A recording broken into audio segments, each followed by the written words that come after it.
picture this. You have an extremely busy day. And so what you do is take part of your lunch hour to check off some of the to-dos on your never-ending to-do list. And so you hop in your car, you're going to the store, you stop at a stoplight, look to your right, and you see a person holding a sign that says, "Need work, please help." And at that moment, you begin to grapple with what does it mean to be a Christian and to see such need, such poverty right there in front of you. The light turns green, you press through the intersection, never to think about it for the rest of the day.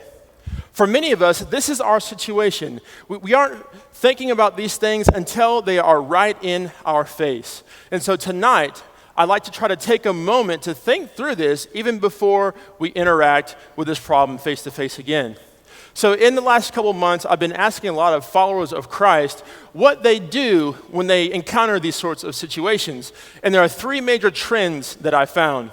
The first one is people who are very avid about meeting the immediate need of someone who is impoverished. And this is often called a handout.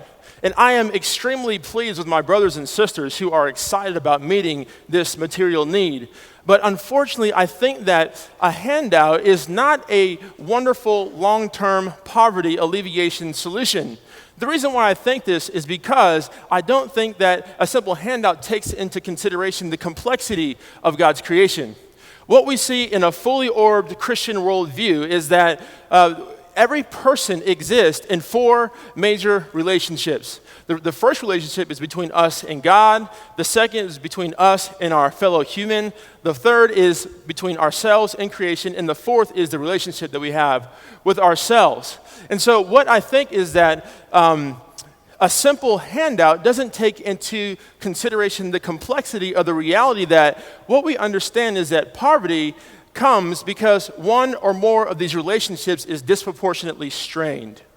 And so a second stream that I'm seeing are those who are for, or who are actually against handouts. And there are some who are sort of against it because they have a well thought out plan about poverty alleviation. For others in that group, I want to talk about something of an undercurrent of those who are opposed to giving sort of their time to thinking about issues of poverty. There seems to be an unfortunate sort of undercurrent that there's an assumption that poverty is directly caused almost always by either bad character or bad decision making. And I think that's false.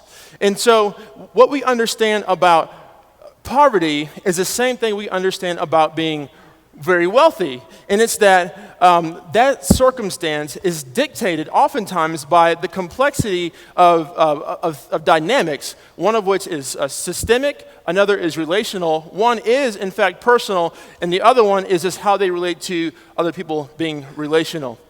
And so this third group is where the majority of us are. We aren't quite to the point where we are comfortable with offering handouts as a long-term solution, or we don't quite have a thing that we are committed to in order to help alleviate poverty. We just are people who are concerned about other people, who are looking for a way to help. So let me take us to the book of Ruth. In the book of Ruth, what we find is a very difficult economic time. There is a famine in the land, and we're talking about an agrarian culture, which is an economic nightmare. Smack in the middle of this, what we find is a woman named Ruth. And she is, yes, dealing with the economic climate surrounding her, but she's also a woman in a patriarchal society with no husband and also no father-in-law. In addition to that, by the end of the book, we find her as a foreigner in a land where she doesn't really know that many people.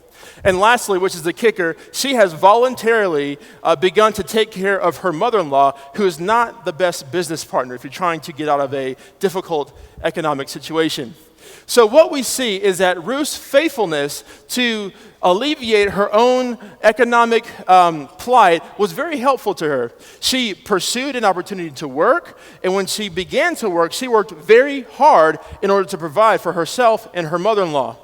But what we also understand in this story is that Ruth's faithfulness would not have had an opportunity to express itself without the faithfulness of another, and that's Boaz. Boaz has embodied what it means to allow people to glean in the corners of your fields, as we see in Leviticus 19. In fact, he went far beyond the call to have them glean, Ruth glean on the edges. He invited her to glean from the first fruits. Boaz also protected her emotionally from his workers because of any snotty remark that they might have or say towards her. And most importantly, he used this opportunity to show Ruth that he himself is not her provider, but God is her provider. So what I'd like to do is take this gleaning principle and to apply it to contemporary life. So for example, for those of you guys who are homeowners, you have a never-ending list of tasks you have to do. So let's just take one that's fairly simple, like yard work. So you have your yard work, and in the spirit of Leviticus 19, and not spending all of your money on yourself, you have some to offer to others who are in need. So with those two things, you can sort of confront poverty in a very constructive and helpful way. For example, you meet somebody who's in need, you invite them to your house, you can even give them a ride over to your place and say, hey, let's do some yard work. And so this person comes over to your house, and you find out they have no clue how to mow, no clue how to rake, and no clue how to cut bushes. And that's exactly what you had on deck for the day. So at that point, do you turn them away? Of course not. What you do is teach them how to rake, how to mow, and how to cut bushes. And so at that moment, you are already beginning to mend one of the 4 broken relationships that cause poverty. Because as you are teaching them to mow, as you're teaching them how to rake, you are teaching them to have dominion over creation. You are teaching them how to manipulate God's world and God's creation in a way that is marketable.